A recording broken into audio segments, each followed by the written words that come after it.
A single father found a mysterious note in his son's backpack. The author was the teacher who would change his life forever. What began as a simple message transformed into an unexpected romance that no one could foresee. A story of love and second chances that will touch your heart. Subscribe to the channel, leave a like, and comment where you are watching from. The March morning dawned with that typical humid heat of Brooklyn, as the last rains of summer still left the air heavy with promises. David Johnson, 42, moved through the house with the mechanical precision of someone who had turned his morning routine into a true survival engineering. His brown hair slightly graying at the temples, broad shoulders bearing the weight of 8 years of single parenthood, he methodically checked each item in Ethan's school backpack. "Dad, did you pack my snack?" asked Ethan, 8, as he adjusted his uniform for Maplewood Elementary School, located in the heart of Brooklyn. The boy had his father's curious eyes, but a fragility in his expressions that revealed the daily battles fought against the letters that danced and scrambled in his mind. "It's all here, champ," David replied, his voice carrying that rough tenderness of a man who learned to be both mother and father at the same time. "Cheese sandwich, orange juice, and—" He paused dramatically, eliciting a smile from his son. "2 caramel candies hidden in the side pocket." Ethan laughed, that crystal-clear laugh that always managed to melt away the worries David carried like a second skin. At 8 years old, the boy already showed a precocious maturity, a result of his close encounters with difficulties. Mild dyslexia had been diagnosed the previous year, after months of low grades and frustrated tears shed over notebooks, filled with misunderstood exercises. It was then that David's fingers found something unexpected between the pages of the English notebook.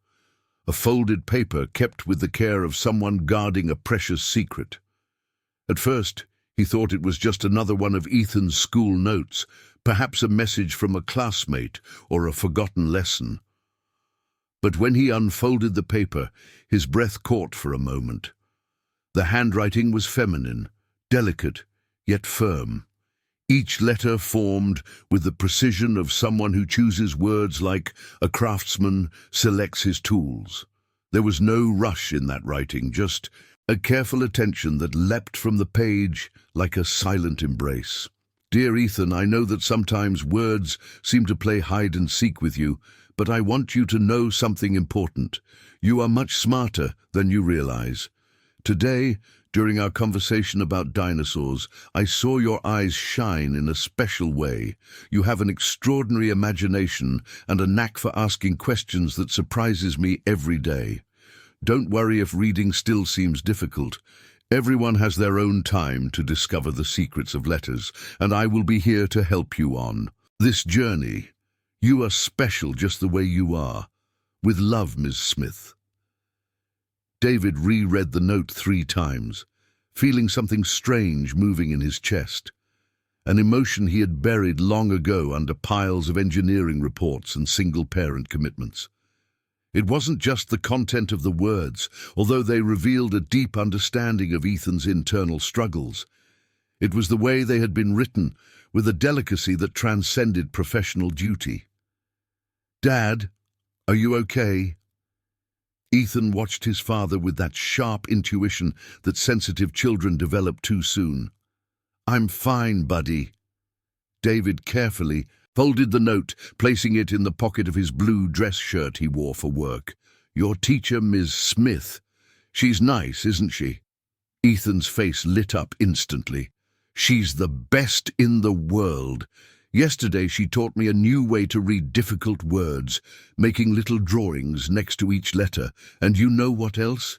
She said that when I grow up, I can be anything I want, even a paleontologist like your job, but with dinosaurs instead of old buildings."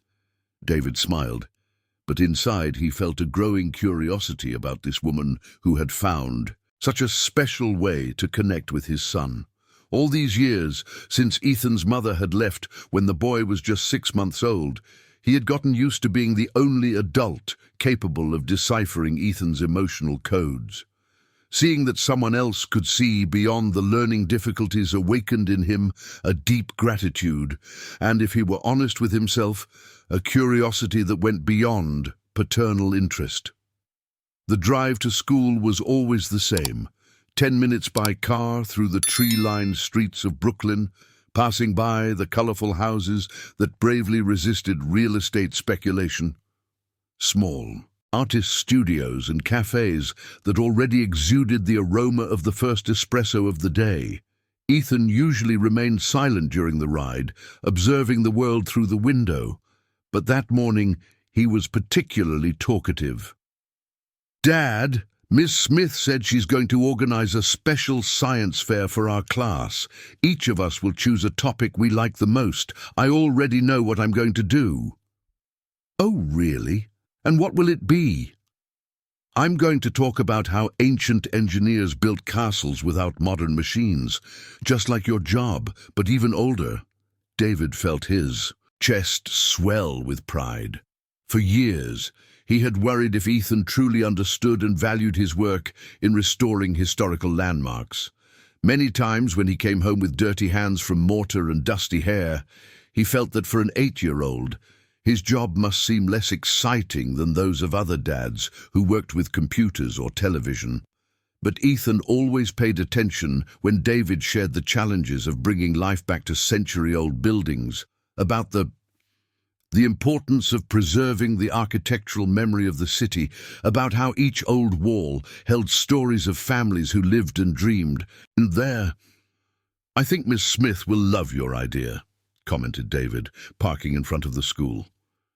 The building of Maplewood Elementary School was a construction from the 1950s, with exposed bricks and large windows that let in abundant natural light.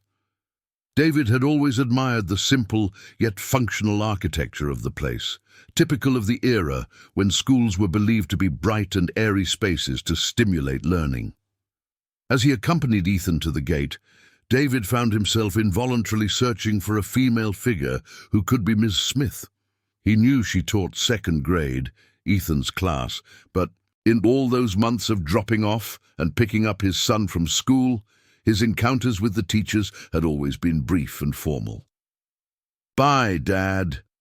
Today I'm going to tell Miss Smith about the science fair idea." Ethan ran towards the playground, joining a group of classmates playing near the water fountain. David watched for a few seconds, noticing how his son interacted naturally with the other children, despite the academic insecurities he carried. That's when he saw her. A woman about 38 years old was walking towards the group of children, carrying a box of teaching materials. Her dark brown hair was tied up in a practical bun, but some strands escaped to frame her face. She wore a light blue blouse and a midi skirt in earthy tones, clothes that combined professionalism with a discreet femininity. But it was her eyes that caught David's attention the most. Brown and expressive, they carried a mix of determination and tenderness he had never seen before. "Good morning, children. Who is ready for our literary adventure today?" Her voice carried a genuine joy that made the little ones gather around her like sunflowers seeking the sun. Ethan waved enthusiastically. "Miss Smith, my dad read your note. He was really happy." David felt warmth rise to his neck. From a distance, he watched the teacher kneel to Ethan's level, talking to him as an equal, giving her full attention to what the boy had to say. It was a care that went beyond the professional. There was a genuine human connection, a capacity to see each child as a unique and special universe. In that moment, while watching the woman who had written those affectionate words to his son, David felt something he hadn't experienced in many years, the desire to truly know someone, to go beyond superficial conversations and discover what stories were hidden behind those attentive eyes. The note in his pocket felt like it was burning with the promise that perhaps, just perhaps, that ordinary day in March could be the beginning of something extraordinary. 3 weeks passed since David found the note. and he realized with a mix of surprise and embarrassment that his visits to the school had become more frequent. What had once been a simple routine of dropping off Ethan at the gate had transformed into a series of small excuses to enter the school environment. Forgetting to sign a permission slip, needing to confirm a schedule, wanting to discuss his son's progress. It was a cloudy Thursday when he finally had his first real conversation with Ms. Johnson, a name he discovered through the plaque on the classroom door. He had arrived 15 minutes earlier than usual to pick up Ethan, telling himself it was because he had an important meeting at the office and needed to optimize his time. The truth was that in recent days he couldn't shake the image of that woman kneeling and talking to the children, the way her eyes lit up when a student overcame a difficulty, the kind yet firm way she led the class. "Mr. Johnson?" Her soft voice pulled him from his thoughts. Ms. Johnson was approaching down the hallway, carrying a stack of notebooks and wearing a smile that seemed genuinely happy to see him. "It's great to see you. I wanted to talk about Ethan." David felt his stomach tighten. Whenever a teacher wanted to talk about Ethan, it usually wasn't good news. "Is something wrong? Is he struggling?" "On the contrary!" Ms. Johnson laughed, a musical sound that echoed through the empty hallway. "Ethan has been surprising me a lot. Last week, during our shared reading activity, he managed to read an entire paragraph without hesitation. You should have seen the pride in his eyes." David's relief was so evident that Miss Johnson noticed immediately. She studied his face for a moment, the worry lines around his green eyes, the tension he carried in his shoulders, the way he took a deep breath upon hearing that his son was doing well. "Can I ask, do you always worry this much?" The question came out more intimate than Miss Johnson intended, and she felt warmth rise to her cheeks. David laughed, but it was a humorless laugh.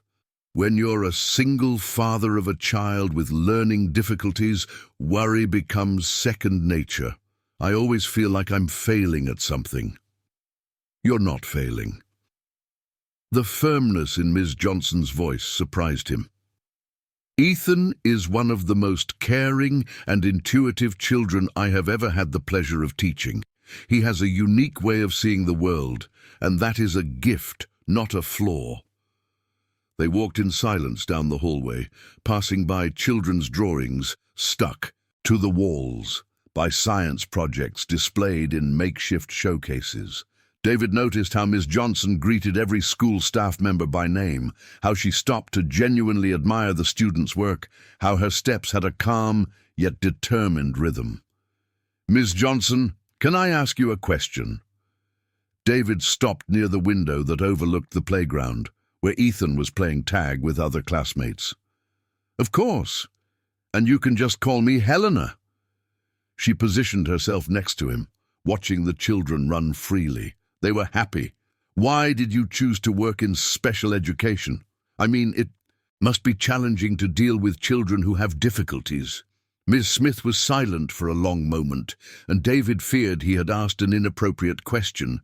When she finally spoke, her voice carried a contained emotion he hadn't expected. "My younger brother, David, was born with Down syndrome. Throughout his childhood, I saw how the world treated him differently, how some teachers didn't believe in his potential." She paused, her fingers nervously playing with the strap of her bag. "David taught me that intelligence comes in many forms and that every child is a whole universe waiting to be discovered. When I see Ethan overcoming his difficulties, when I see any of these children shining in their unique way, it's as if David is there, reminding me why I chose this profession." David watched her as she spoke, noticing how her expression became more intense, more passionate. There was a silent strength in that woman, a determination that came from a deep and personal place. "Does David still live with you?" he asked, genuinely interested. "No, he lives in a group home here in Chicago. He's independent, works at a bakery in Little Italy, and is happier than most people I know." Miss Smith smiled with pride. In fact, he always tells me that I worry too much about work and that I should go out more, meet people. The last sentence hung in the air between them, laden with unintentional intimacy. Miss Smith realized what she had said and averted her gaze, pretending to observe the children in the yard with renewed interest. "And you? How is it balancing work with raising Ethan alone?" She decided to change the subject, but chose an equally personal question. David ran a hand through his hair, a gesture that Miss Smith noted was a habit when he got nervous. "It's not easy. I work as a civil engineer, specializing in the restoration of historical landmarks. I spend a lot of time on construction sites, surrounded by dust and noise, trying to bring life back to buildings that hold decades of history." "That's fascinating." Ms. Smith turned to face him completely, her eyes shining with genuine interest. "It must be like being an archaeologist, but for architecture." "That's exactly it." David got excited, surprised by her understanding. "Every wall we open tells a story. Every construction technique reveals how people lived decades ago. It's a job that requires patience, attention to detail. Like educating a child with learning difficulties." Miss Smith completed his thought, and they both smiled at the connection. "Exactly. Maybe that's why I identified so much with your note to Ethan. You wrote with the same care I have when restoring a 19th century cornice." Miss Smith felt her heart race slightly. There was something about the way David spoke about his work, the passion contained in his voice, that touched her in an unexpected way. It was rare to find someone who dedicated so much love to preserving the past. "Ethan told me you live in Little Italy," she commented, trying to keep the conversation flowing naturally. "Yes, in a house from 1920 that I restored over the last 5 years. It was a personal project that ended up becoming our home. Ethan loves the stories I make up about the families who lived there before us. My brother works at a bakery in Little Italy, the Italian bakery owned by Mr. Johnson.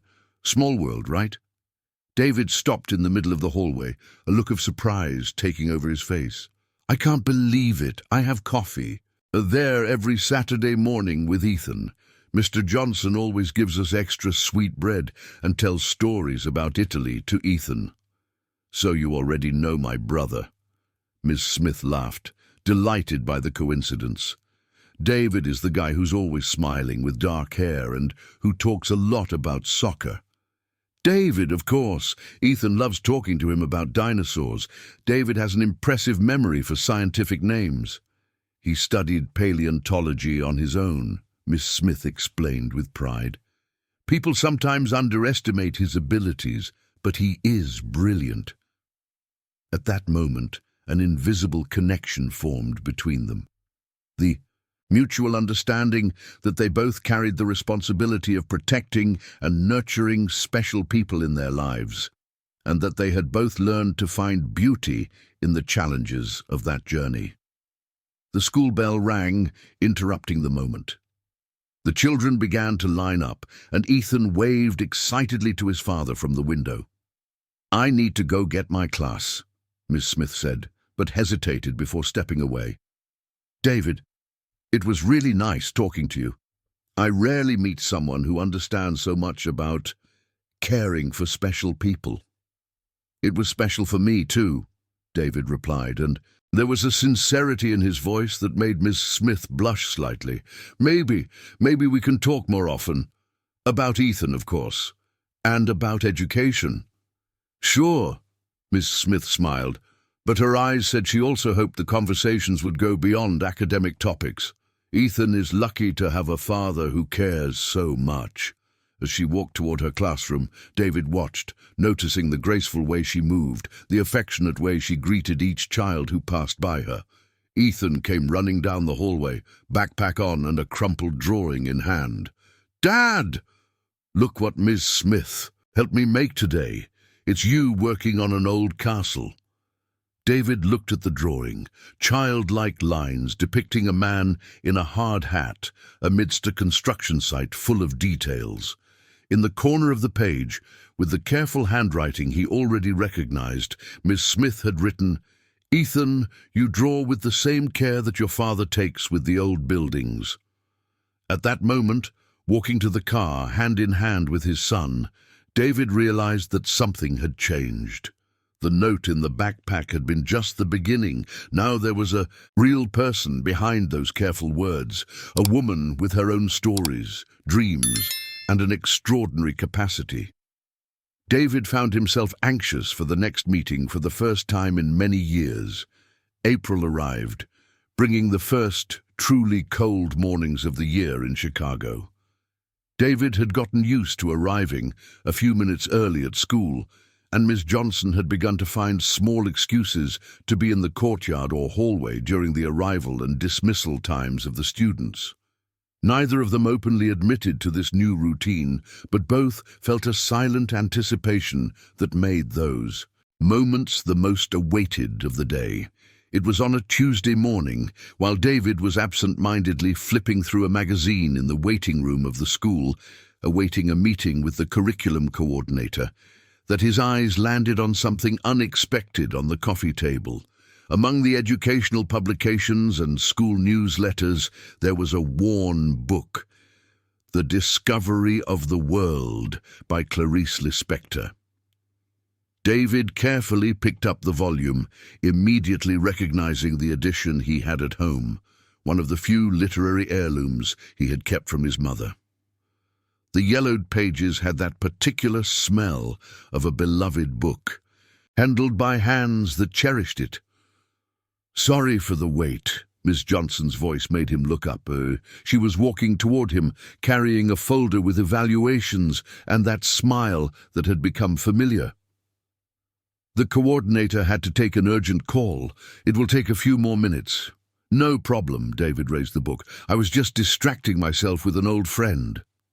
Miss Johnson stopped abruptly upon seeing what he was holding. Her eyes widened in a mix of surprise and something that seemed almost vulnerable. "That's my book," she said softly, stepping closer. "I left it here last night. I was rereading some stories during the break." Clarice Lispector. David flipped through the pages with reverence. "My mum used to read this to me when I was a kid. I didn't understand much of what she was saying back then, but there was something in the way the words sounded, as if each sentence carried an entire world." Miss Johnson sat in the chair next to him, keeping a respectful distance, but close enough for David to notice the subtle floral perfume she wore, something delicate and understated, much like her personality. "I write because I have no choice," Miss Johnson quoted. "It's one of the phrases that has marked me the most. Sometimes I feel that way about teaching. It's not just a profession, it's a vital necessity." "Do you write?" David asked, genuinely curious. There was something in the way she spoke about words that suggested a deeper intimacy with literature. Miss Johnson hesitated, her fingers nervously playing with the strap of her bag. "A little. Nothing professional, just small stories, mostly children's tales." "What are they about?" "Special children who discover hidden superpowers," she laughed, a bit embarrassed. "I know it must sound silly to an adult." "It's not silly," David interrupted firmly. "Ethan would love to hear those stories. He always invents adventures where he's the hero saving other dinosaurs in trouble." Miss Johnson looked at him with a new expression, like she was seeing a side of him she hadn't expected to find. "You really pay attention to his play, don't you? When you raise a child alone, you learn that play is a window to their soul." David returned the book to Miss Johnson, their fingers briefly touching in the process. "Sometimes Ethan invents stories where his mother comes back, others where he can read as well as his classmates. His fantasies tell me more about his fears and dreams than any serious conversation." Miss Johnson held the book against her chest, touched by the depth of those words. She rarely found someone who understood so well the emotional complexity of a child. "Can I ask, what happened to Ethan's mother?" The question came out more intimate than she intended, but there was a growing trust between them that made it natural to share personal things. David leaned back in his chair, looking out the window of the room where children were playing in the courtyard. Sarah was only 19 when Ethan was born. We had been dating since high school, and when she got pregnant, we thought marriage would be the natural solution. He paused, his voice carrying an old sadness. But Sarah had dreams bigger than early motherhood allowed. 6 months after Ethan was born, she told me she felt like she was drowning, that she loved our son but couldn't breathe in that life. She left. She left to study medicine in Canada. She said she needed to find out who she really was before she could be a true mother. David smiled, but it was a melancholic smile. I can't blame her. I was 24, had a stable job, my mother to help. She only had dreams and a lot of fear. Do you still keep in touch? She sends letters to Ethan every 6 months. She graduated 2 years ago and is doing her residency in pediatrics. I think in her own way, she never stopped loving our son. She just needed to find a way to love him that wouldn't destroy her. Ms. Johnson fell silent, processing the generosity with which David spoke of his ex-girlfriend. There was no bitterness in his voice, only a mature understanding that sometimes love isn't enough to overcome the wrong timing of life. And you? Have you ever thought about getting married again? She asked, immediately regretting the boldness of the question. I have. David looked directly into her eyes. But between work, taking care of Ethan, dealing with the challenges of dyslexia, there was never emotional space left to dedicate to someone. And to be honest, I've never found anyone who wanted to embark on this journey with me. Any woman would be lucky to have a man who loves so deeply, Ms. Johnson said, immediately blushing as she realized how intimate the words sounded. David felt his heart race. There was something in the way Ms. Johnson looked at him, a genuine admiration he hadn't seen in a long time. And you? Are you a mother too? Ms. Johnson took a deep breath, as if preparing to confess something important. I have a son. At 16, Ethan.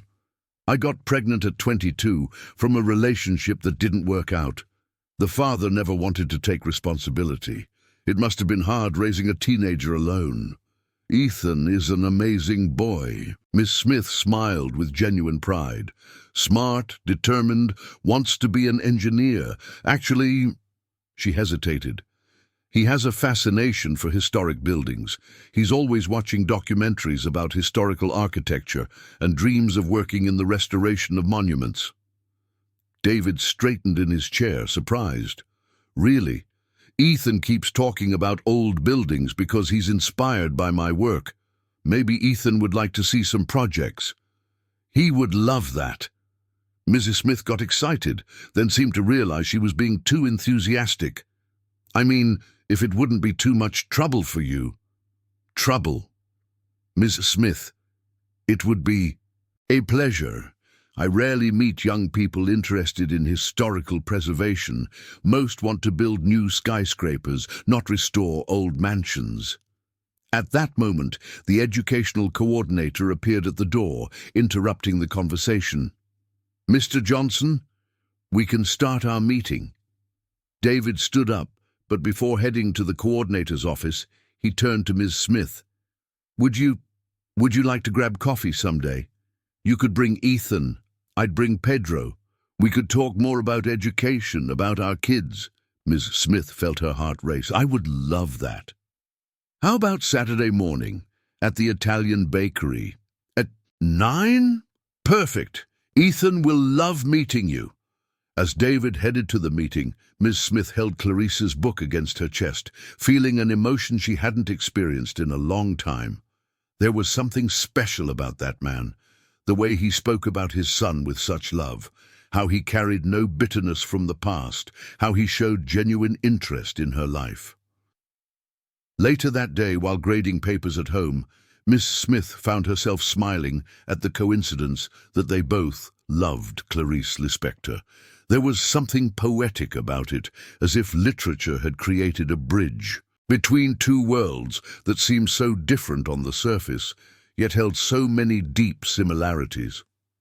On the other side of the city, in the office of the construction company where he worked, David found himself gazing absent-mindedly out the window, thinking about the woman who read Clarice Lispector and wrote stories about special children.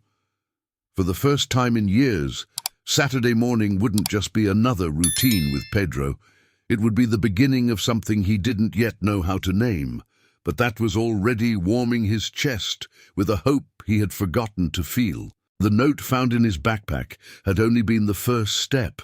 Now a true friendship was beginning to blossom, built on the solid foundation of two people who had learned to love deeply, and who, perhaps, were ready to discover that there was still space in their hearts for something new and transformative. Saturday dawned with that golden sun, typical of autumn in New York, gentle yet comforting. David woke up earlier than usual, feeling a strange mix of anxiety and anticipation he hadn't felt in years. There was something different about this meeting. It wasn't just a father talking to his son's teacher, but two adults who had found an unexpected connection. "Dad, why are you wearing that nice shirt?" Pedro observed his father getting ready in the bedroom mirror, with that childlike insight that always managed to detect changes in adult behavior. David looked at himself in the reflection. He had chosen a light blue dress shirt, one he only wore for important meetings, and had taken the time to iron it. "We're going to meet some important people," David replied, ordering 2 cappuccinos and pastries to start. "Oh, I see. Love is in the air." Mr. Johnson winked mischievously before returning to the counter. Pedro was about to ask what those words meant in Italian when the bakery door opened, ringing the traditional bell. Miss Smith entered, accompanied by a tall, slender teenager with dark brown hair and intelligent eyes that immediately explored the environment with curiosity. David stood up instantly, feeling his stomach tighten at the sight of Miss Smith. She wore a midi dress in earthy tones, a beige cardigan, and flat shoes. Simple clothes that highlighted her natural femininity. Her hair was down, cascading over her shoulders, and she looked slightly nervous. "David, Pedro, I want to introduce my son Ethan," Ms. Smith said, her voice carrying maternal pride. Ethan approached with the typical confident posture of teenagers, but David noticed a respectful shyness in his eyes. "Nice to meet you, Mr. Johnson. My mom has told me a lot about your work in restoration. It must be fascinating." "The pleasure is mine, Ethan, and you can just call me David." He extended his hand to the young man, impressed by the firmness of his handshake. "Your mom told me you're interested in historical architecture." "Since I was little," Ethan immediately brightened. "I've always wanted to understand how people manage to build such beautiful and lasting things without—" Ethan, who had been watching the teenager with admiration, approached shyly. "Do you want to be an engineer like my dad?" David knelt down to be at the boy's level, a gesture that immediately touched Miss Smith and David Johnson. "I do. And you? What do you want to be when you grow up? Paleontologist, or an engineer like my dad?" "I haven't decided yet," Ethan replied seriously. "Why not both?" David suggested. "You could be an engineer specializing in digging up dinosaur fossils." Ethan's eyes lit up as if David had just revealed the solution to all the problems in the universe. David Johnson and Ms. Smith exchanged a tender glance at how quickly the two boys connected. Mr. Johnson approached the table, carrying a tray with steaming cappuccinos and a generous plate of freshly baked pastries. "For the lovely family, and this must be David, Miss Smith's son. Ethan has talked a lot about you." "Ethan talked about me?" David seemed surprised and flattered. "Of course, he's very proud of his smart nephew." Mr. Johnson winked at Ms. Smith. And now I understand why Miss Smith always asks for special recipes. She wanted to impress this handsome man. Miss Smith blushed violently, and David Johnson had to hide a smile behind his cappuccino cup. Mr. Johnson had clearly decided to take on the role of an unwitting matchmaker. "Mr. Johnson, you're embarrassing our guests," Miss Smith murmured, but there was affection in her voice. Sorry, I'm just an old romantic." Mr. Johnson laughed before returning to the counter, but continued to watch the table with evident interest. "So, do you know David?" David Johnson asked David, genuinely curious about the family dynamics. "Uncle David is amazing," David replied with genuine affection. "He taught me everything about dinosaurs when I was little, and now he always helps me with science projects. He has a photographic memory for historical dates." "That's true," Ms. Smith added, pride evident in her voice. "David loves to tell David about the old buildings in the neighborhood, about how each construction has its own story." David Johnson leaned forward, intrigued. "David, have you noticed the architecture of this bakery? It's a good example of Italian influence in Little Italy." "I have. The exposed bricks, the arched window frames, the hydraulic tiled floor." David got excited, demonstrating surprising knowledge for his age. "My mum always stops to show me architectural details when we pass old buildings." Ms. Smith smiled, touched to see that David Johnson had noticed how she nurtured her son's interest. "David has a natural eye for construction details. Sometimes I think he sees things I don't notice." "It's a rare gift," David Johnson said, looking directly at Miss Smith. "You've done an incredible job nurturing that sensitivity in him." The genuine compliment made Miss Smith feel a deep emotion. She rarely received recognition for the effort of raising David alone, nurturing his interests even when she didn't fully understand his passions. Ethan, who had been listening to the conversation attentively, suddenly perked up. "David, do you want to see the drawings I made of my dad's work? They're in my backpack." "Sure, I love architectural drawings." As the boys leaned over Ethan's drawings, David Johnson and Miss Smith found themselves in a bubble of relative intimacy, watching their children interact naturally. "David is an exceptional boy," David Johnson commented quietly. "You must be very proud of the young man you've raised." "Thank you." Miss Smith felt her eyes moisten slightly. "Sometimes I worry if I'm giving him everything he needs, if the lack of a father figure is hindering his development." "Miss Smith." David Johnson leaned slightly in her direction, his voice heavy with sincerity. "David is polite, intelligent, caring towards younger children, and shows genuine interest in the world around him. You couldn't have done a better job." They looked at each other for a moment that seemed to stretch beyond normal time, a silent connection forming between two people who recognized in each other's eyes the same battles, the same victories, the same hopes. "Dad, look!" Ethan interrupted the moment, showing a drawing that David had made on the back of a napkin, an impressively detailed sketch of the bakery's facade. "David draws like a real architect." David Johnson examined the drawing, genuinely impressed. "David, this is amazing. You captured proportions and details that many adults wouldn't notice." David blushed with pleasure. "My mum always encouraged me to draw what I see. She says drawing helps me understand the world better." "Your mum is very wise," David Johnson said, looking at Ms. Smith with an admiration that she felt as a silent embrace. Mr. Johnson reappeared at the table, carrying an additional tray with traditional sweets. "For the kids, and to celebrate new friendships." "Mr. Johnson, this is too much," Mrs. Smith protested, but the baker waved his hands. "Nonsense! When David told me that his sister had found a handsome man with a special child, I immediately thought we should celebrate." David Johnson and Miss Smith exchanged glances, caught between embarrassment and amusement at Mr. Johnson's well-intentioned intervention. It was impossible to be angry with a man whose only intention was to spread joy and human connection. "Maybe, David," Johnson said carefully, "we could do this more often. David could come with me to a construction site someday, if Ms. Smith allows, and maybe we could take the kids to see some historical landmarks in the city." "David would love that," Ms. Smith replied immediately, then seemed to realize the enthusiasm in her voice. "I mean, if it's not too much trouble." "Trouble?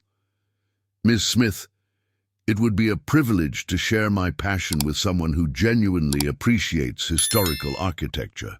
At that moment, surrounded by the aroma of coffee, the warmth of the bakery, the laughter of the children, and Mr. Johnson's evident approval, David Johnson and Ms. Smith realized that something fundamental had changed between them. They were no longer just a father and a teacher trying to help a child with dyslexia. They were two people who had found an authentic connection built on shared values, similar experiences, and genuine mutual admiration.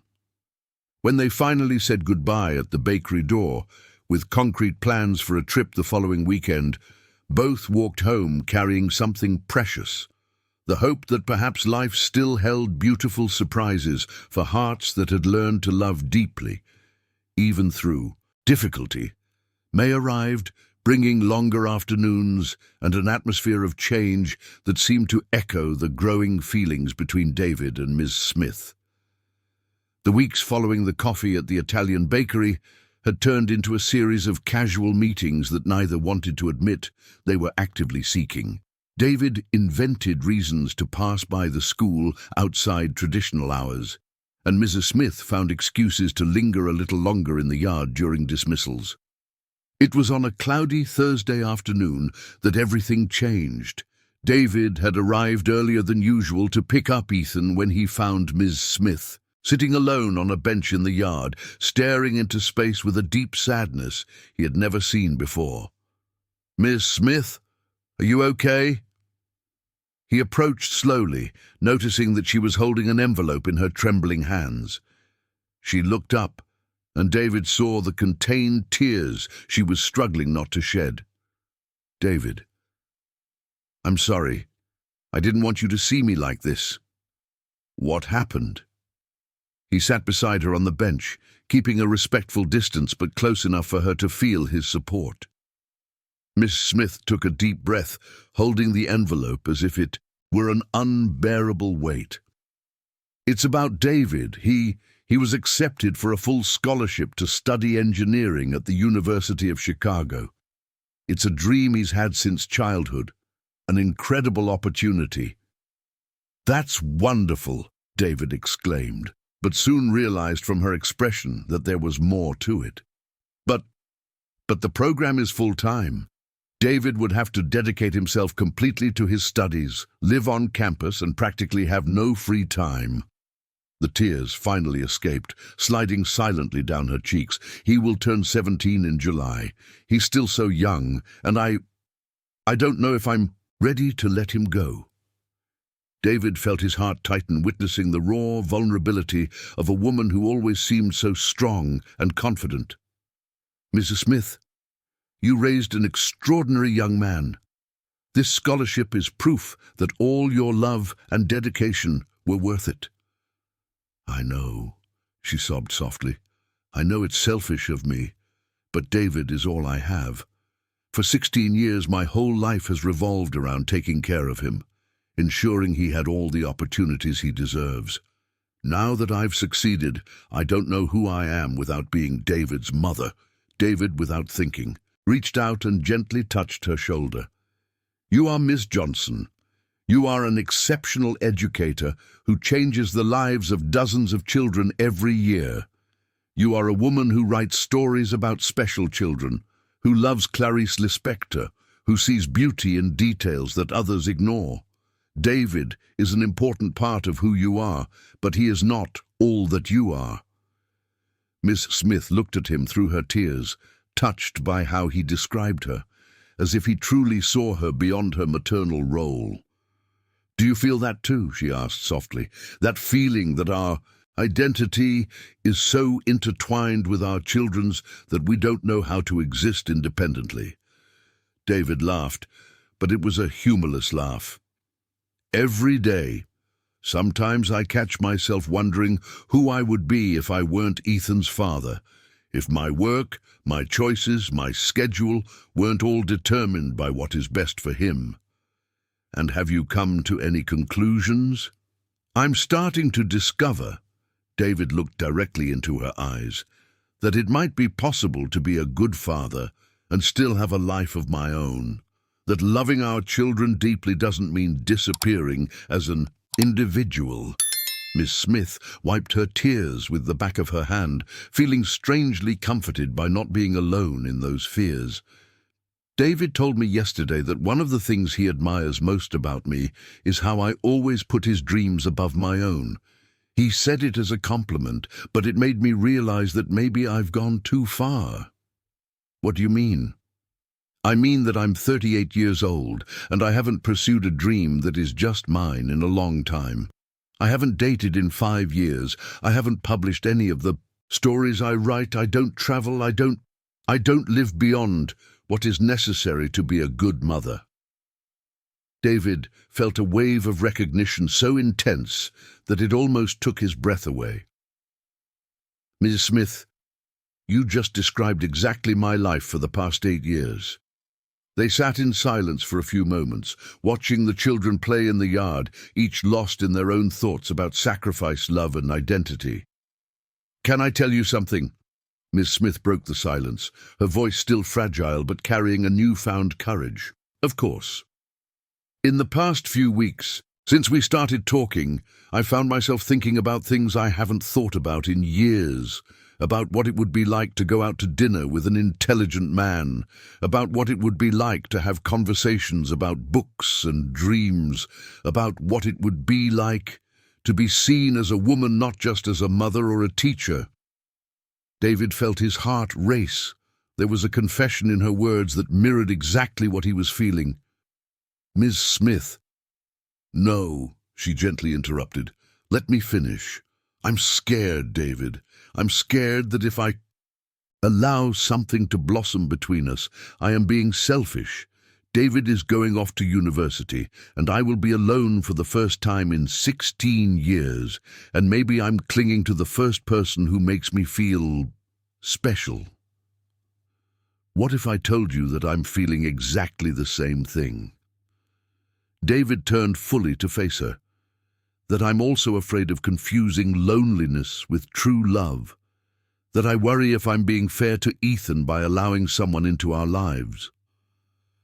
Miss Smith studied him for a long moment, seeing in his green eyes the same fear and hope that she carried.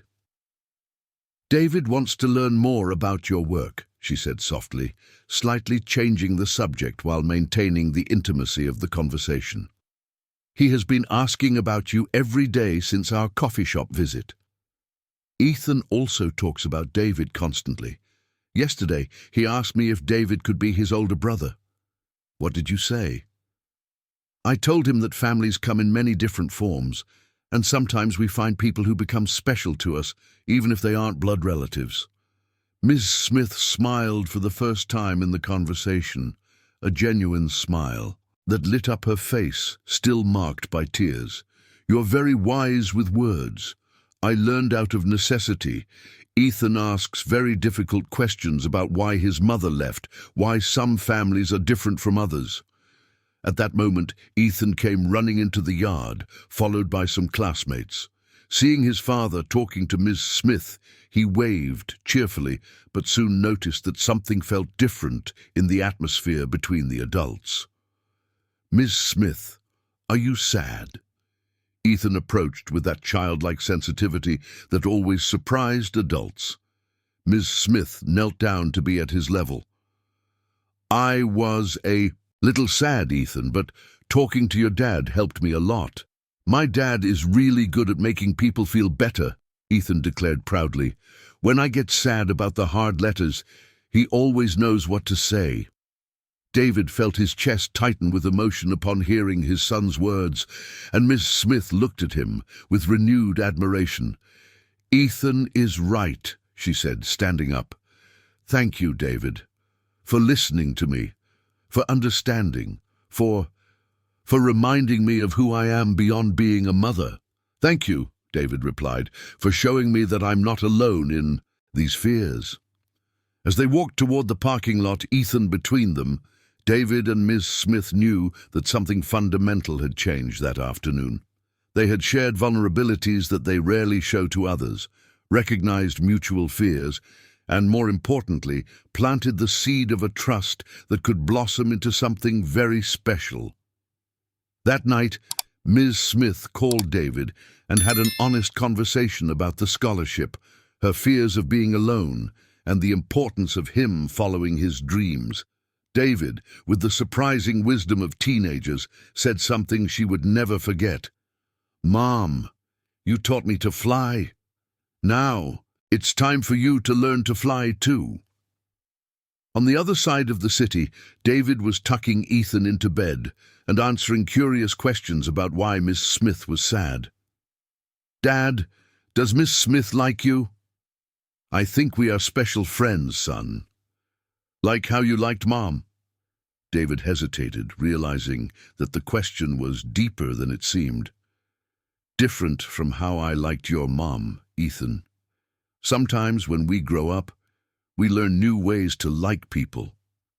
"I wish Miss Smith could be our friend forever," Ethan murmured, already half asleep. As he watched his son sleep, David realized that he would also like that, and that perhaps he was finally ready to discover what it meant to love again, this time with the maturity of someone who had learned that true love does not diminish when shared, but multiplies.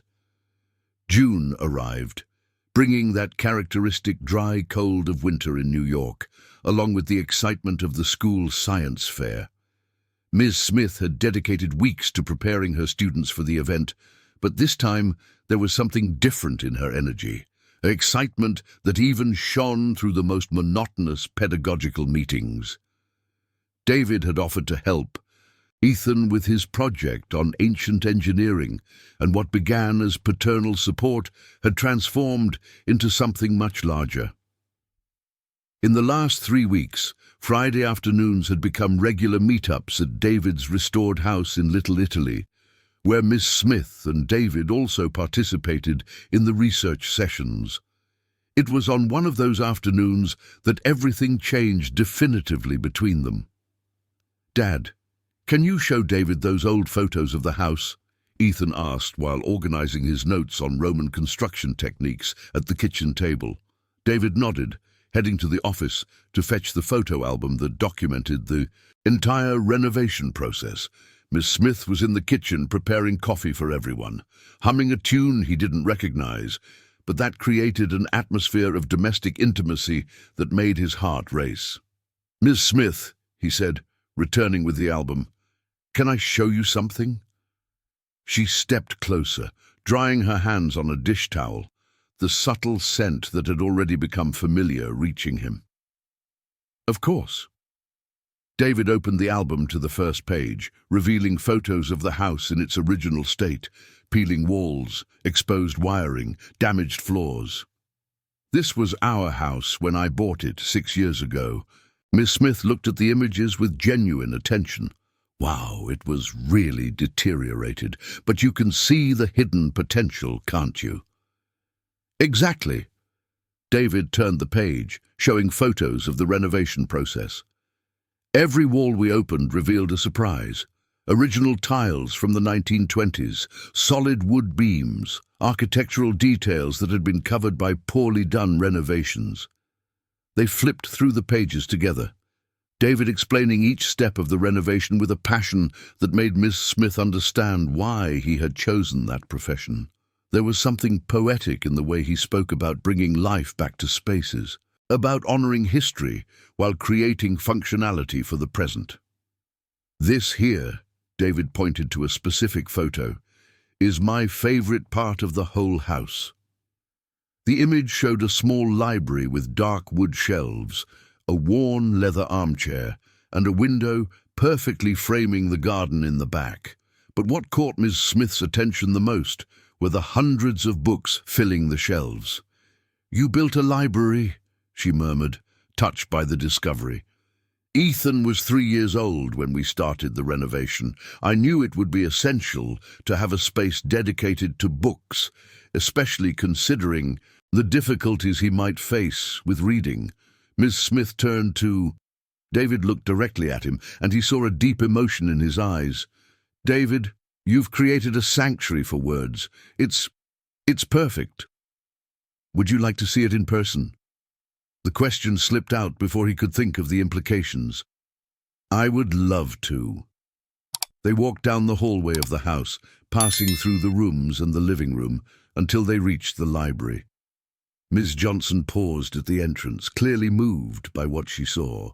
The June afternoon light filtered through the window, creating a golden glow that danced among the spines of the books, and there was a timeless quality to the space that made her feel as if she had stepped into a fairy tale. "It's amazing, David. You can see that this space was created with love." She approached the shelves, running her fingers along the spines of the books. David watched as she discovered his collection: Brazilian classics, world literature, architecture books, and a special section of children's literature that had grown exponentially since Ethan's birth. "You have the Hour of the Star," Miss Johnson exclaimed, carefully pulling the copy from the shelf. "Clarice Lispector again," David smiled. "It's as if the universe wanted us to have this connection." Miss Johnson opened the book and found notes in the margins, David's clear handwriting commenting on passages that had touched him. "You write in your books." "I've always done that. My mother taught me that books are meant to be lived, not just read." "She was incompetent for life." Miss Johnson read aloud one of the underlined passages. "You wrote beside it, sometimes incompetence is just fear in disguise." David felt an unexpected vulnerability. "I wrote that right after Sarah left. I was trying to understand how someone can run away from their own life." Ms. Johnson gently closed the book, holding it against her chest. "And now, do you still believe that?" "Now I think courage isn't the absence of fear, but the decision to act despite it." They looked at each other for a long moment, both understanding that the conversation had transcended literature and touched on very personal territories. "David," Miss Johnson said softly, "I need to tell you something." "What?" "Last night, David asked me if I was in love with you." David felt his heart race. "And what did you say?" "I said I was confused, that I hadn't felt something like this for someone in a long time, and that I was afraid of mixing emotional need with true love." "And what did David say?" Miss Johnson laughed, a soft sound that echoed through the library. "He said that when I talk about you, my eyes shine in a way he's never seen before. He said it looks like I wake up when you're around." David took a step closer, still keeping a respectful distance. "Miss Johnson, can I be honest with you? Please. In the past few weeks, you've become part of my thoughts in a way that scares and excites me at the same time. When I wake up in the morning, one of the first things I think about is whether I'll see you that day. When Ethan talks about you, I feel a pride that goes beyond a father's gratitude for his son's teacher." Ms. Johnson held the book more tightly, as if she needed something solid to lean on. "I feel the same way, and it terrifies me." "Why?" "Because I no longer know where my gratitude for you being so good to David ends and where something else begins." David reached out, gently touching her arm. "Ms. Johnson, what if we didn't need to define everything right now? What if we just allowed this to be what it needs to be, in the time it needs to be?" She looked at him with an expression of relief, mixed with something that could be hope. "Don't you think we're being reckless? Our kids are getting attached, building expectations. Our kids are seeing two adults who respect each other, support each other, and genuinely care for one another. Even If this doesn't evolve into romance, it's already a valuable example for them. At that moment, Ethan and David's voices came from the hallway. They had finished the project and were looking for the adults. "Dad! Ms. Johnson! Come see how it turned out!" Ethan shouted excitedly. They left the library, but something fundamental had changed in those few minutes. An honesty had been established between them, a mutual recognition of feelings that transcended friendship, but also carried responsibilities that neither took lightly. In the kitchen, Ethan and David had organized all the project materials into an impressive presentation. The board displayed the evolution of construction techniques from the Romans to contemporary architecture, with detailed drawings that David had made and simplified explanations that Ethan could read confidently. "My God!" Ms. Johnson exclaimed, genuinely impressed.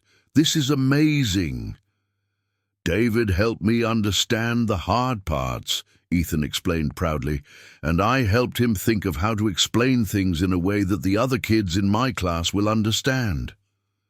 David watched the two boys, Ethan radiating confidence, David demonstrating exceptional patience and maturity, and felt a wave of gratitude for the improvised family dynamic that had formed naturally among them. "You both did an exceptional job," he said. "Ethan, you're reading all this technical information with an ease that impresses me." "It's because now I understand what I'm reading," Ethan replied with devastating simplicity.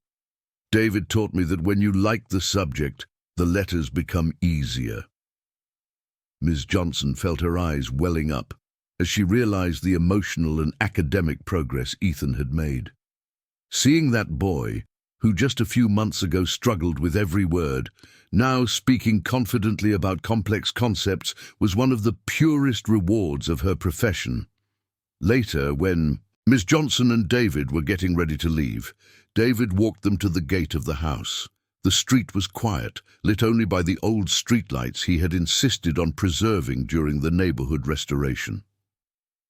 "David," David said, with the typical seriousness of teenagers when discussing important matters, "thank you for teaching me so much about architecture." David was touched by the young man's maturity. "Thank you, David, for being so patient with Ethan. You have a natural gift for teaching." "I inherited it from my mother," David smiled, looking affectionately at Ms. Smith. As David headed to the car, Ms. Smith hesitated for a moment. "David, thank you for today, for showing me your library, for being so honest with me. Thank you for allowing me to be honest. I haven't felt so genuine with someone in a long time." They said goodbye with a quick hug, but it lasted just a second longer than would be appropriate between casual friends. When the car disappeared around the corner, David watched the taillights fade away, knowing that something irrevocable had happened that afternoon. At the science fair the following week, Ethan's project was one of the highlights of the exhibition. But for David and Miss Smith, watching from afar as their children proudly explained their work to other parents and teachers, the real discovery had been personal. They had found in each other something they didn't know they were looking for. The end of June brought an unexpected twist that no one had anticipated. David was in his office on a Wednesday afternoon, reviewing the restoration projects for the city market, when his phone rang, displaying an international number. On the other end of the line, a voice with a British accent introduced itself as a representative. "From the Heritage Foundation, London. Mr. Johnson, we have been following your work in the restoration of historical landmarks in Chicago. We would like to offer you a position in our international restoration program based in London for a 3-year project involving Victorian monuments across Europe." David felt the ground shift beneath his feet.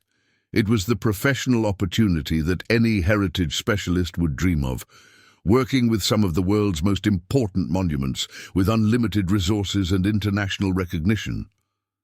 "It's a very generous offer," David managed to reply, "but I need time to consider. I have an 8-year-old son."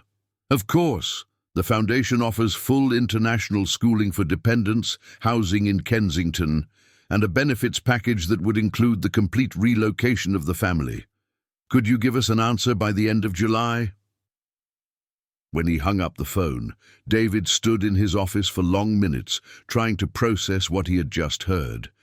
It was everything he had dreamed of professionally, but it came at the most complicated moment possible in his personal life.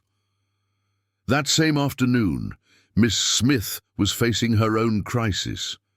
She was in the teacher's lounge grading papers, when the educational coordinator approached her with a serious expression.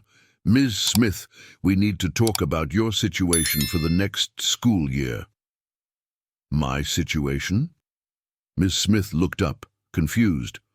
"With the cuts in the municipal budget, we will need to reduce the special education program.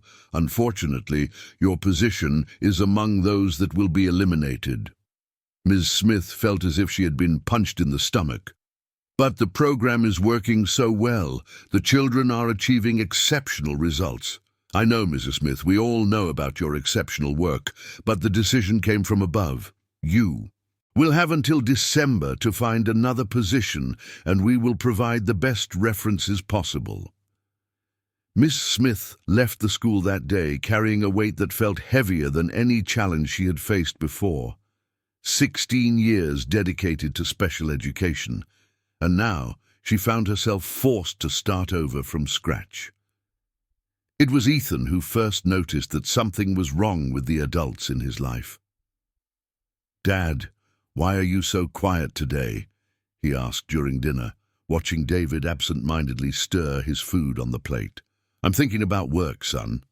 "Is it about old buildings?" David looked at his son, those curious and confident eyes that saw him as a hero capable of solving any problem, and felt his heart break. "Ethan, how would you feel if we had to live in another country for a while?" Ethan stopped eating, processing the question with the seriousness he always showed when important matters were raised. Far from Ms. Smith and David? The simple question revealed how important those people had become in their lives. David realized that in recent months, without realizing it, Ms. Smith and David had become an integral part of their routines, expectations, and happiness. "Maybe," David replied honestly. Ethan fell silent for a long moment. "Dad, would we be sad far from them?" "Probably. Then why would we go?" The simplicity of the child's logic was devastating in its clarity.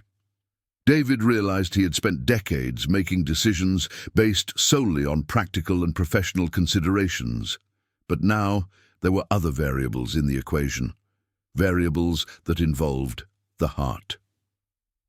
The next day, Ms. Smith arrived at school visibly downcast. David, who had decided to pick up Ethan early to talk to her about the London proposal, immediately sensed that something was wrong. "Miss Smith, are you okay?" She looked at him with tired eyes that revealed sleepless nights. "Can I talk to you? In private?" They walked to the bench in the yard where they had had so many important conversations. Miss Smith shared about losing her job, the uncertainty of the future, and the feeling that everything was crumbling just as she had begun to rebuild her life. "And you?" she asked when she finished. "I noticed that you are different too." David took a deep breath. "I received a job offer in London. 3 years, exceptional salary, the opportunity of my career." Miss Smith felt her stomach tighten. That's wonderful for you." "Is it? Isn't it?" David turned to face her completely. "Ms. Smith, 3 months ago I would have accepted immediately. It was exactly the kind of opportunity I always hoped for. But now I can't imagine being on the other side of the world, away from you." The words hung between them, laden with a brutal honesty that neither of them expected. Miss Smith felt tears welling in her eyes, not from sadness, but from a complex emotion that mixed joy and terror. "David, you can't refuse a opportunity like this. Is not just because of you. What if I told you it's not just because of you? What if I told you it's also because of Ethan that he is happier and more confident than he has ever been?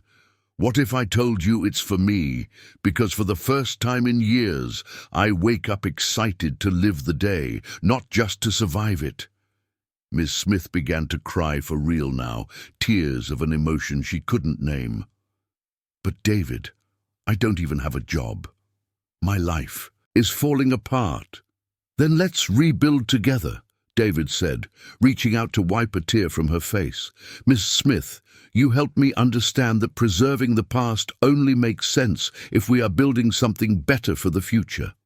At that moment, Ethan came running into the yard, followed by David, who had come from his school to pick up his mother.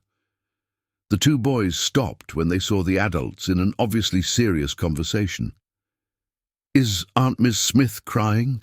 Ethan asked, concerned. "Some changes are happening in our lives," Miss Smith explained, trying to compose her voice. David, with the keen intuition of a teenager, immediately sensed that something important was being decided. "Mum, is everything okay?" David looked at the four faces around him. Ethan confident but worried, David mature yet still vulnerable, Miss Smith strong but scared, and himself, for the first time in years, certain of what truly mattered. "Ethan, David, would you like us to become a real family?" David asked, his voice steady but filled with emotion. Ethan jumped for joy. "Does that mean Aunt Miss Smith would be our mom and David would be my brother?" "If they want to." David looked at Miss Smith. "And if your mother agrees to marry me?" Miss Smith froze for a moment, looking at the man who had appeared in her life like an unexpected note in a child's backpack, and who was now offering a future she didn't even know she dared to dream of. "David, are you sure? We are losing our jobs, facing uncertainties." "Ms. Smith," David interrupted with the surprising wisdom of 16. "Love doesn't wait for the perfect moment. Love creates the perfect moment." David smiled at the young man. "David is right. Miss Smith, I love you. I love your dedication to the children. I love how you see beauty where others see only difficulty. I love how you made my son thrive. I love how you reminded me that I am still capable of dreaming." Miss Smith looked at him through her tears, seeing in that man not just an escape from loneliness, but a true companion for the journey of life. "I love you too," she whispered. "And yes, I want to build a family with you." The kiss that followed was witnessed by two radiant boys, and the setting June sun that painted the schoolyard in golden hues, a perfect ending to a day that had begun with uncertainties and ended with the certainty that sometimes love arrives at the most unlikely moment, bringing exactly the answers we needed to questions we didn't even know we were asking. That night, David called London, politely declining the offer, and Mrs. Smith began to write a new chapter, both literal and figurative, of her life. A story where two families became one, where losses turned into gains, and where a simple note had planted the seed of what would become the truest and most transformative love either of them had ever experienced. Trying Again, Chapter 8. Building Together. The months of July and August brought a complete transformation in all their lives. What had started as a change in their relationship turned out to be a true revolution in their future perspectives. David and Miss Smith decided that since they were both facing professional changes, it was the perfect time to build something completely new together. The idea was born on a Sunday afternoon when they were all gathered in David's library. Miss Smith watched Ethan reading confidently to David, while David organized some of his old projects. It was then that she found a forgotten notebook among the papers, pages and pages of sketches for an educational center that David had dreamed of years ago. "What is this?" Miss Smith asked, flipping through the detailed drawings of adapted classrooms, play areas, and even a small children's library. David blushed slightly. "It's an old project. I've always dreamed of creating an educational space that combines historical preservation with special education. I thought children with learning difficulties could benefit from learning in restored historical environments, where every wall tells a story. Ms. Smith studied the drawings with growing excitement. David, this is brilliant. A place where architecture and education meet, where children like Ethan can learn about history through hands-on experiences. It's just a dream, David said, but there was hope in his voice. What if it's not just a dream? David approached, having overheard the conversation. What if you actually created this? Ethan looked up from the book he was reading. Would it be like a school in a castle? Exactly, Ms. Smith got excited. A place where every special child could discover their own superpowers. David looked at his makeshift family, Ms. Smith radiant with possibilities, David's eyes shining with architectural enthusiasm, Ethan imagining educational adventures, and realized that perhaps they had found not only love, but also a common purpose. In the following weeks, the project began to take real shape. Miss Smith discovered that her layoff came with a small severance package that, combined with David's savings and the sale of some construction equipment, could finance the start of the venture. It was Mr. Johnson at the Italian bakery who offered the final piece of the puzzle. "Sit down," said the old baker one August morning, as the four had breakfast together. "My brother-in-law has an old historic building in Little Italy that he is looking to sell. It's from the 1910s, needs restoration, but has large rooms, a garden, perfect for a special school." "David," he almost choked on the cappuccino.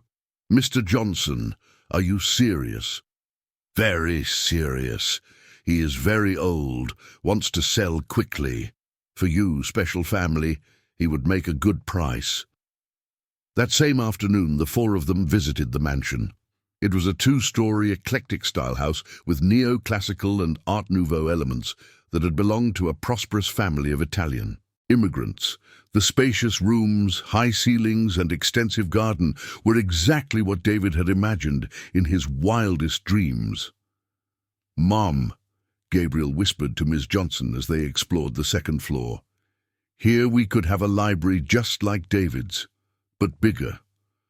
And here," Ethan pointed to a room with huge windows, "the kids could read with lots of natural light, just like you always say is important." Ms. Johnson and David exchanged glances, a silent communication passing between them. They both saw the potential, but also knew it would be the biggest risk of their lives. "David," Ms. Johnson said when they were alone in the garden, "are you sure we want to do this? We're talking about getting married, blending our families, and starting a business together, all at the same time." David took her hands, looking directly into her eyes. "Ms. Johnson, 6 months ago, my life was predictable and safe. I had my job, my house, my routine with Ethan. It was a good life, but it wasn't a complete life. And now I wake up every day excited to discover what we will build together. You taught me that true security doesn't come from avoiding risks, but from facing them with the people we love." Miss Johnson smiled, feeling a courage she didn't know she possessed. "My stories always talked about special children discovering hidden superpowers. Maybe it's time to discover ours." The decision was made that afternoon. They would buy the mansion and transform it into the Hope Institute, a specialized educational center for children with learning disabilities, where innovative teaching methods would combine with the beauty and history of a carefully restored environment. David, Miss Johnson's brother, was one of the first supporters of the project. When he learned of the initiative, he offered to help with the administrative side, using the organizational skills he had developed at the bakery. "My sister always believed in me when no one else did," David said at a planning meeting. "Now it's my turn to help other special children." Gabriel surprised everyone by presenting detailed designs for the adaptation of the mansion. incorporating elements of accessibility and functionality that even impressed David. The young man had clearly inherited not only an interest in architecture but also his mother's social sensitivity. "Gabriel," David said, examining the plans, "these designs are professional. You have a bright future ahead." "I learned by watching you two," Gabriel replied. "My mom taught me to see people's needs, and you taught me how the environment can meet those needs." Ethan, in turn, became the first child consultant for the project, offering valuable insights on how children with learning disabilities would feel in each planned space. "The rooms can't be too big," he explained seriously during a planning meeting, "because when the room is too big, we feel small and the letters become harder to read." Ms. Johnson took note of every suggestion from the boy, amazed by the wisdom emerging from his personal experience with learning disabilities. The official marriage proposal took place on a September afternoon in the garden of the mansion under renovation. David had carefully prepared everything. Mr. Johnson provided a complete Italian picnic, Gabriel helped decorate the space with wildflowers, and Ethan had written, with help, a small speech about how happy he was to gain a new mom and an older brother. "Ms. Johnson," David knelt in the garden where special children would soon play and learn, "will you accept to build with me not just a family, but a legacy? Will you be my wife, mother to Ethan, mother-in-law to Gabriel, and partner in the greatest adventure of our lives?" Ms. Johnson looked around. At Gabriel, proud and emotional. At Ethan, practically bouncing with excitement. At David, with eyes full of love and hope. At the mansion that would soon become a refuge for children like her future stepson. "I accept everything," she replied, her voice firm and full of conviction. "I accept the family. I accept the adventure. I accept building a future where love and education meet." The ring, a simple yet elegant piece that had belonged to David's mother, sparkled in the afternoon sun as he placed it on Ms. Johnson's finger, but the real sparkle came from the faces around them, from a family that had formed not by blood ties, but by the much stronger bonds of chosen love and shared dreams. That night, as they planned the details of the wedding and the opening of the institute, David found Ms. Johnson in the future library of the mansion, where she was rereading some of her childhood stories. "Are you thinking of publishing?" he asked, sitting next to her. "I was thinking of using some of them as teaching material for our first students," she replied. "Stories about special children discovering that their differences are actually superpowers." David smiled, picking up one of the manuscripts. "You know what? I think Ethan was the first to discover that, and so were we." Ms. Johnson snuggled against him, feeling a deep peace as she looked out the window at the garden where her new life was literally being built. The note in the backpack had just been the beginning. Now they were writing a much larger story, a narrative about how true love not only transforms people but also creates legacies that can change the world, one special child at a time. October arrived, bringing the first warmth of spring and also the first real obstacles to the dream they were building. The initial euphoria of the plans had given way to the practical reality of transforming a century-old mansion into a functional school, and financial pressures began to weigh on everyone. David, it was at the construction site on a Monday morning when he received the call that would change everything again. It was Sarah, Ethan's mother, calling from Toronto for the first time in 2 years. "David, it's me, Sarah. I need to talk to you about Ethan." David felt his stomach tighten. Her voice sounded different, more mature, more determined, but laden with an urgency that immediately worried him. "Sarah, what happened? Is everything okay?" "I finished my residency in pediatrics. I got a position at a hospital here in Chicago, at St. Michael's. I'm coming back to the U.S., David.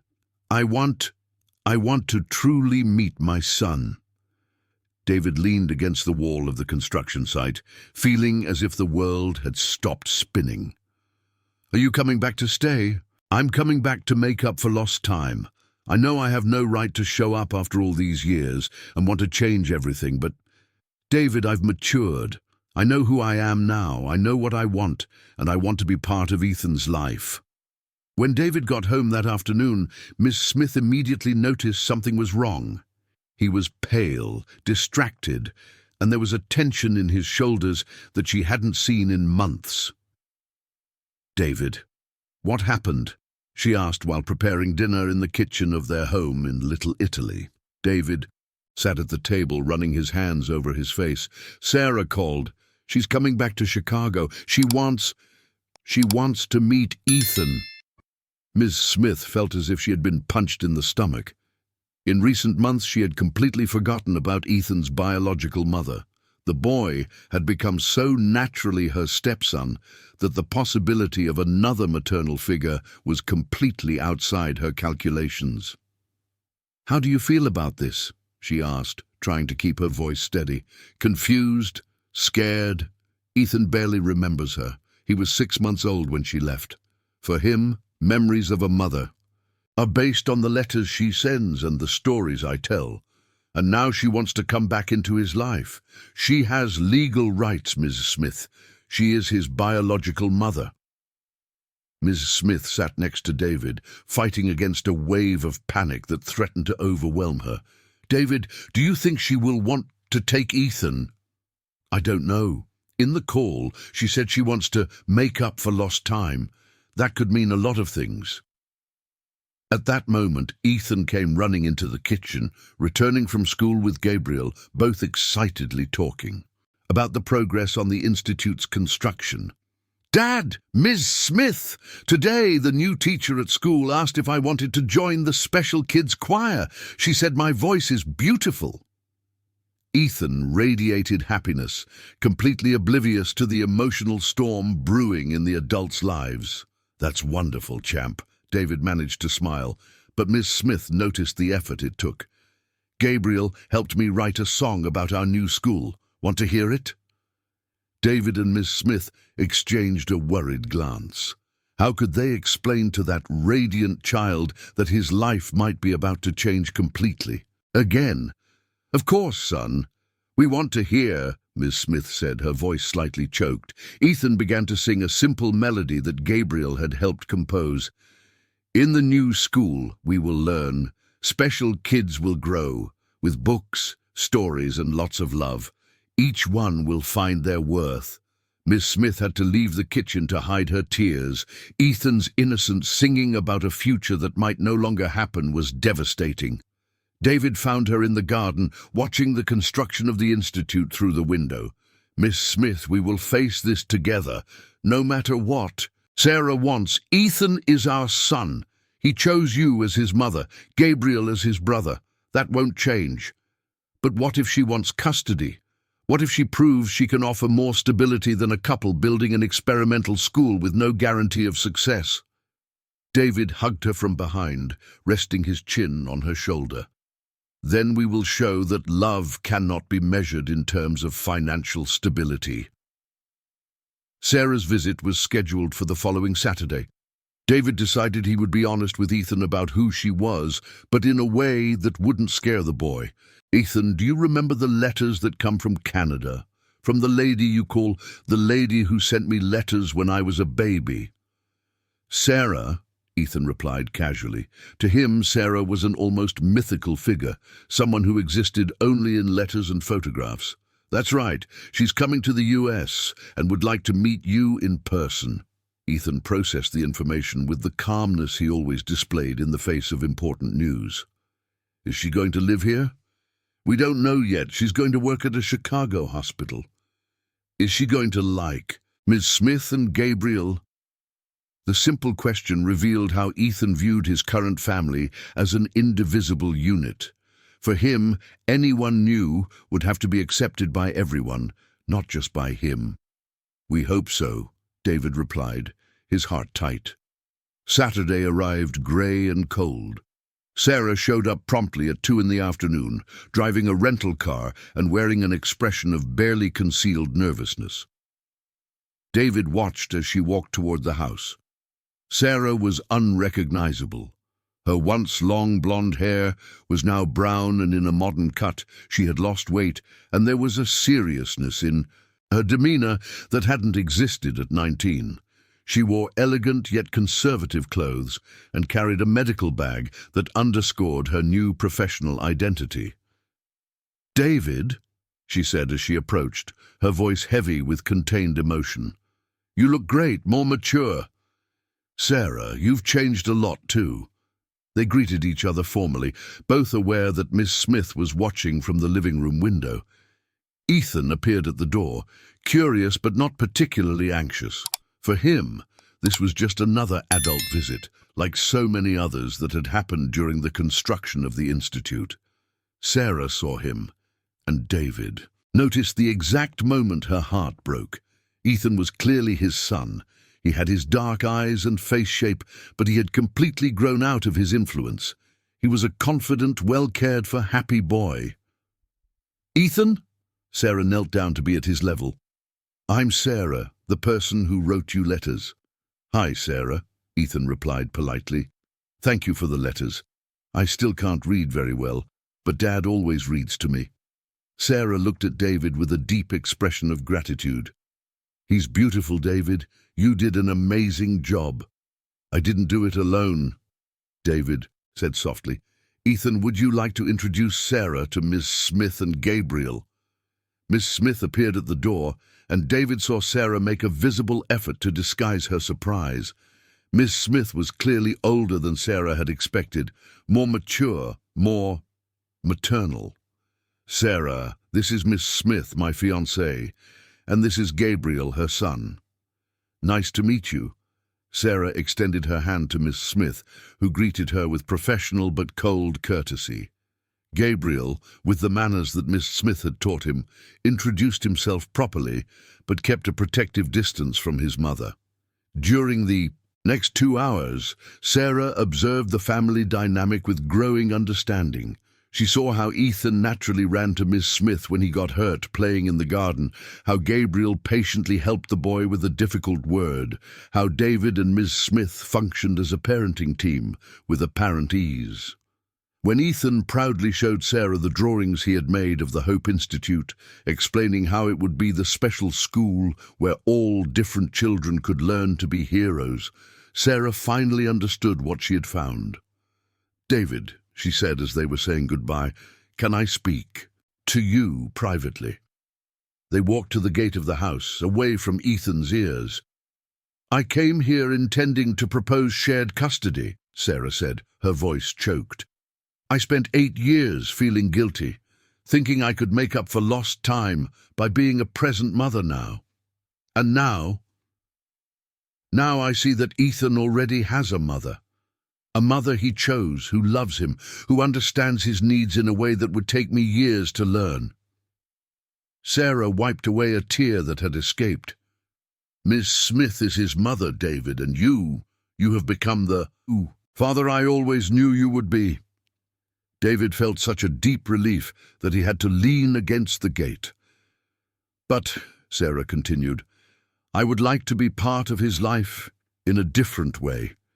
As a special aunt, someone who loves him from afar, but is available when he needs me. I can send gifts, more frequent letters, maybe occasional visits." "Sarah, that would be perfect." When she left that afternoon, Sarah kissed Ethan's forehead and said something that Miss Smith would never forget. "Ethan, you are lucky to have a family that loves you so much. Take good care of your mother, Miss Smith, okay?" That night, as they tucked Ethan into bed, he asked a question that surprised them both. "Dad, Miss Smith, did Sarah seem sad? Is it because she can't have a family like ours?" David and Miss Smith exchanged glances, impressed by the boy's sensitivity. "Sometimes, Ethan," Miss Smith replied softly.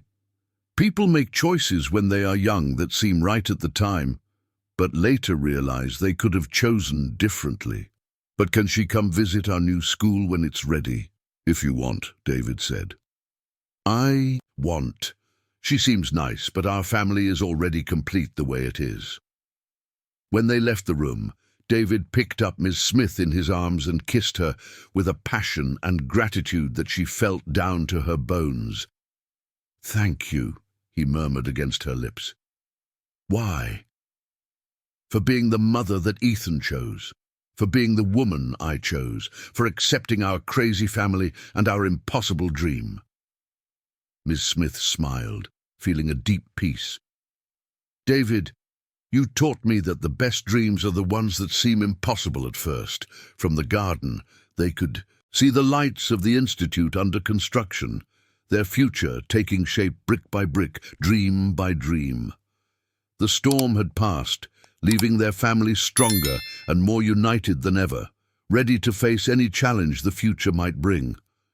December arrived, bringing the intense heat of New York summer and the bustle of last-minute preparations. In 2 weeks, 2 events would forever mark their lives: the wedding of David and Miss Smith, scheduled for the 15th, and the official opening of the Hope Institute on the 20th. The morning of December 10th dawned special for a reason no one had planned. Ethan came running home from school with contagious energy that made everyone stop their activities to listen to him. "Dad, Miss Smith, I won an award." Ethan waved a golden certificate in the air. "Award for best reading progress in the whole school."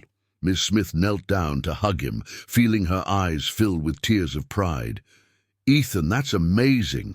Tell us how it happened." The principal called everyone to the yard and said there was a child in the school who at the beginning of the year could barely read a sentence, and now was reading whole books. Ethan radiated happiness. When she said my name, all my classmates applauded. David took the certificate and read aloud, "Ethan Johnson, in recognition of your dedication, courage, and exceptional progress in reading, you are an example that every special child can achieve their dreams." "You know what else?" Ethan continued, his eyes shining. "The new teacher asked me to help a girl in my class who also has learning disabilities. She said that those who have faced difficulties understand better how to help others." Gabriel, who was painting a wall of the Institute, stopped his work to hug. "Ethan, my little brother has become a teacher. I'm so proud of you."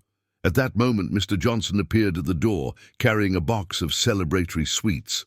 "I heard the good news for our little teacher, special treats." "Mr. Johnson," Miss Smith laughed, "you always show up at the right time with sweets." "It's my superpower," Mr. Johnson winked. "And speaking of superpowers, I want to show you something." The old baker opened the box, revealing not only sweets, but also a yellowed envelope. "This is for you, the perfect family." David picked up the envelope with curiosity. It was addressed to the family born from a note in Mr. Johnson's distinctive handwriting. "Mr. Johnson, what is this? Open it and see." Ms. Smith carefully opened the envelope and found a handwritten letter in English, clearly written with great care. "Dear special family, when David and Ethan started coming to my bakery years ago, I always thought that good man deserved a partner just as special. When Ms. Smith began talking about her work with special children, I always thought that kind lady deserved true love. When you met in my bakery that March day, I knew that destiny had finally worked. But what I didn't say is that I knew the whole story. My wife, who passed away 15 years ago, was a teacher at the same school where Ms. Smith works now.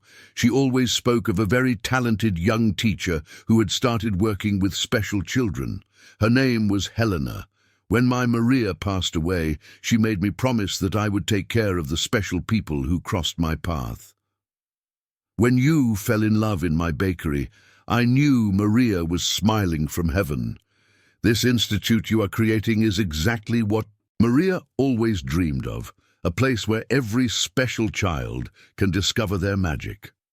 My wedding gift to you is this. My bakery will be the official supplier of all sweets and bread for the Institute, free of charge, forever. It's the way Maria and I can be part of this beautiful story. With all my love, Mr. Johnson and Maria, from heaven." When Ms. Smith finished reading, there wasn't a dry eye in the room.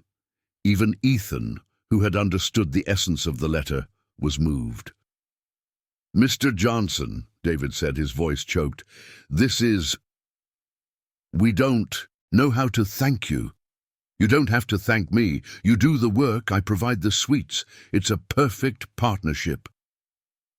That afternoon, while finalizing the last details for the wedding, Ms. Smith found David in the library of the old house, where everything had started with the discovery of Clarice Lispector's books. "David, can I tell you something I've never told anyone?" "Always," he said, clearing away work papers to give her his full attention.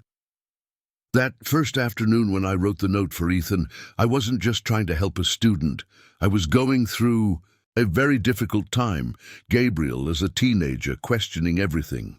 My brother Daniel, facing prejudice at work. Me feeling lonely and questioning if I really made a difference in the lives of children. And then I saw Ethan struggling with words, but with such determination and sweetness that it reminded me why I chose to be a teacher. Writing that note was as much for me as it was for him. It was my way of reminding myself that small gestures of love can change everything." David pulled her closer. "Ms. Smith, did you know I kept that note? You kept it?" David went to the desk and opened a drawer, revealing the original note, now carefully laminated. "It's been here since day one. Whenever I have a tough decision to make, I reread it and remember that you chose to see the potential in Ethan when he only saw his own limitations." Mrs. Smith took the note with reverence. "Look how Ethan's handwriting has evolved," she commented, comparing the childlike script on the paper with the certificate he had received that day. "You know what we're going to do?" David said, a special smile lighting up his face. "We're going to frame this note and hang it at the entrance of the Institute. It will be our inaugural plaque. Here began a story about how small gestures of love can change the world." On December 15th, the wedding ceremony took place in the garden of the Hope Institute amidst the nearly completed works. Miss Smith wore a simple yet elegant dress in cream tones, and David a navy blue suit that highlighted his green eyes. Ethan was the ring-bearer, carrying the rings on a pillow he had helped embroider with the phrase, "Special Family." Gabriel was David's best man, an honor the young man wore with evident pride. Daniel, Miss Smith's brother, escorted her down the makeshift aisle between the chairs, radiant with happiness at seeing his sister finally find true love.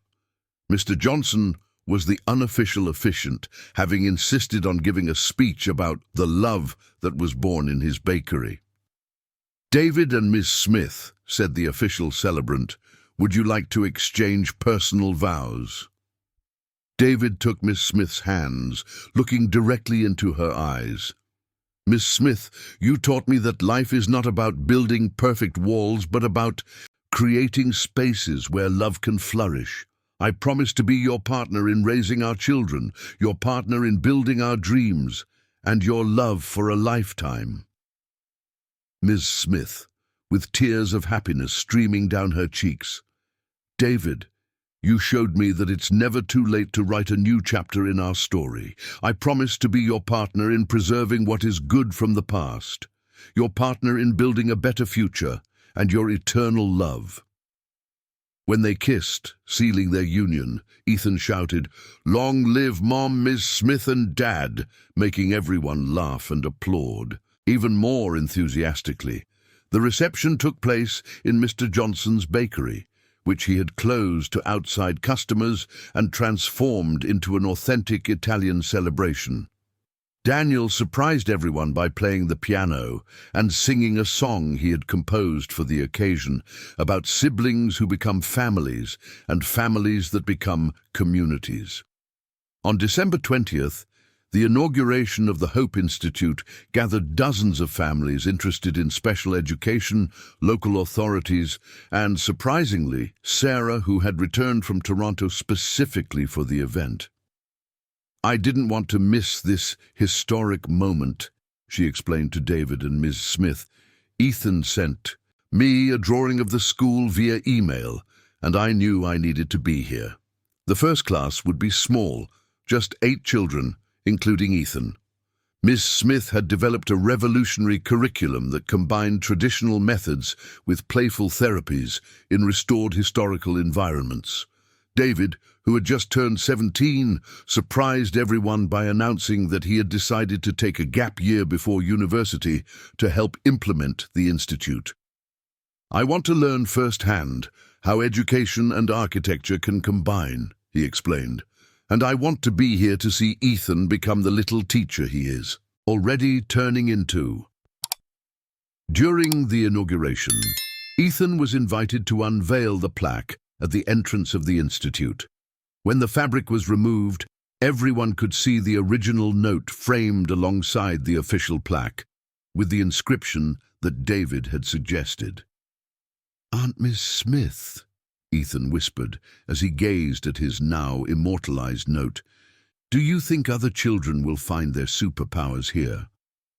"I absolutely believe so," Miss Smith replied, hugging him. "And you will help them discover it, won't you?" 6 months later, the Hope Institute had become a reference in inclusive education. Ms. Smith had published her first children's storybook, illustrated by David, which had become a bestseller in the special education field. David was developing an inclusive architecture project to present at university. Ethan, now 9 years old, had truly become the official mentor for the younger children arriving at the institute. On a warm June afternoon, exactly 1 year after the first official meeting at the Italian bakery, the whole family was gathered in the now expanded library of the institute, frequented by dozens of special children every day. David found Miss Smith reading to a group of children, with Ethan by her side, helping those who had more difficulty. David was at a nearby table, sketching designs for the expansion of the institute that was already being planned. "Dad," Ethan called when he saw David approaching, "tell the kids how you and Mom, Ms. Smith, met." David sat in the circle, observing the curious and attentive little eyes. "Well, it all started with a note." And as he told the story about how a small gesture of love had transformed into a family, a school, an entire community, Miss Smith watched him with her heart overflowing with gratitude. That simple note written on an ordinary afternoon for a child struggling with words had become the first brick of a legacy that would change the lives of hundreds of special children over the years. Mr. Johnson, who had arrived with the afternoon treats, murmured to his late wife as he watched the scene, "Mrs. Johnson, my dear, do you see how a small letter can change the whole world?" And it truly could, because sometimes love begins with simple gestures, grows through the courage to dream together, and becomes eternal when we choose to build something greater than ourselves. A place where every special child can discover that their differences are, in fact, their greatest superpowers.